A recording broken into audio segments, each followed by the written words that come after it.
नमस्कार सब लोगों को।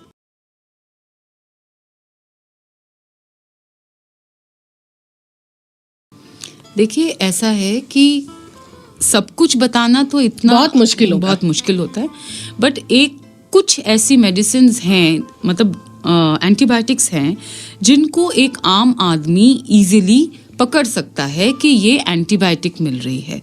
जैसे एक ग्रुप होता है फ्लोरोक्विनोलोन, उसका अगर आप कंटेंट देखेंगे तो वो ऑक्सासिन करके OXACIN के साथ एंड करता है, और ज्यादातर जो ब्रांड नेम्स होते हैं, ये है कंटेंट, जो ब्रांड नेम्स होते हैं वो ऑक्स करके एंड होते हैं। तो अगर आपको ओफ्लॉक्स, लीवोफ्लॉक्स, सिप्लॉक्स, ये सारी ऐसी दवाएं ऐसे अगर हो तो मतलब 99% तो आपको वो एंटीबायोटिक ही मिल रही है। ये एक प्रकार की हुई। दूसरी है कि आपको, जैसे हम बहुत पहले सबको ही पता होगा, इरिथ्रोमाइसिन बहुत यूज होती थी पुराने जमाने में। तो ये जितनी माइसिन्स हैं, एजिथ्रोमाइसिन, इरिथ्रोमाइसिन, क्लेरिथ्रोमाइसिन, ये सारी माइसिन वाली जो एंडिंग वाली ड्रग्स हैं वो भी एंटीबायोटिक्स हैं। और एक और ग्रुप है जिसमें हम लोग कहते थे, सबको पता होता है ये तो, कि सल्फा एलर्जी तो नहीं है, तो अगर आप सल्फा ड्रग ले रहे हो ज्यादातर वो एंटीबायोटिक ही होती है अनलेस एंड अनटिल कुछ और एक आध बीमारी है जिसमें वो लंबी टाइम तक चलती है, बट जो ये रूटीन हम बीच बीच में जो देने वाली होती है वो यूजुअली एंटीबायोटिक ही होती है।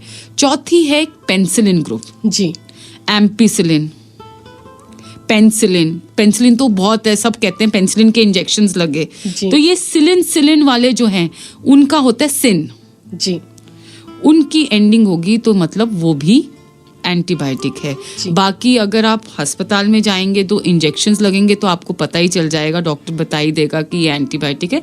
बट एक आम तौर पे घर पे बैठे बैठे जब आप दवाइयाँ लेते हो और आप अगर ध्यान दें तो ये ऑक्सासिन, ऑक्स, माइसिन, सिलिन, ये सारी आपको एंटीबायोटिक्स इंडिकेट करती हैं।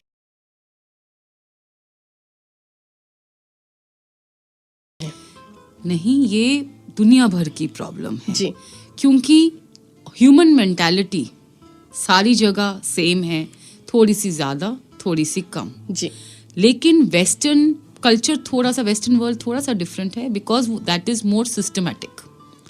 वहाँ पे जो भी एडवांसमेंट है वो थोड़ी सी जल्दी और थोड़ी सी सिस्टमैटिक तरीके से होती है।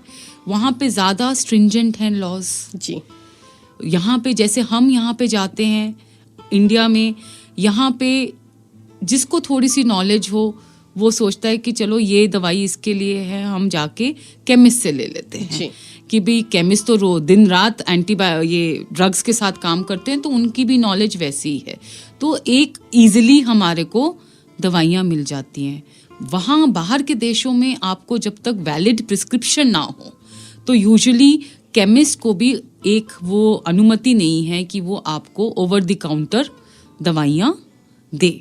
तो और इंडिया में ये रैम्पेंट है क्योंकि हाँ कई जगह तो सच्चा भी है कि भी डॉक्टर्स की फैसिलिटी नहीं है, बट जहाँ पे अगर है, और अब तो जैसे कोविड का माहौल चल रहा है तो टेली कंसल्टेशन चल रही है, तो आपको वो भी दिक्कत नहीं करनी कि आप चल के अस्पताल जाएं, लाइन में खड़े हों और दूसरों से एक्सपोज हो। आप टेलीफोनिकली, आप इंटरनेट के थ्रू, ऑनलाइन प्लेटफॉर्म्स पे आप कनेक्ट कर सकते हो।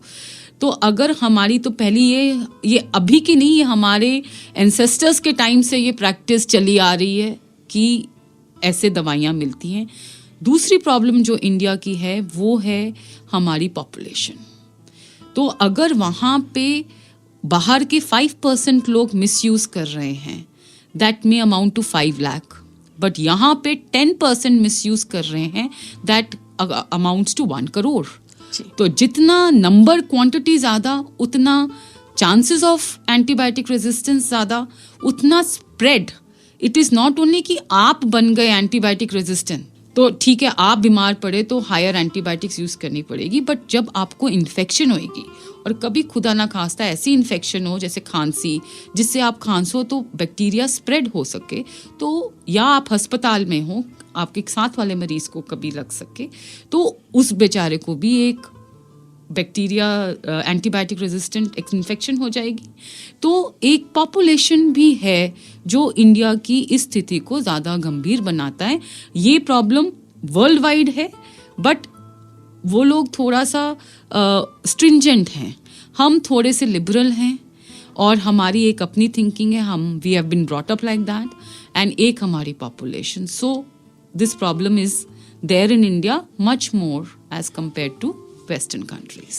Issued in public interest by Plea Charitable Trust, an initiative of Venus Remedies Limited.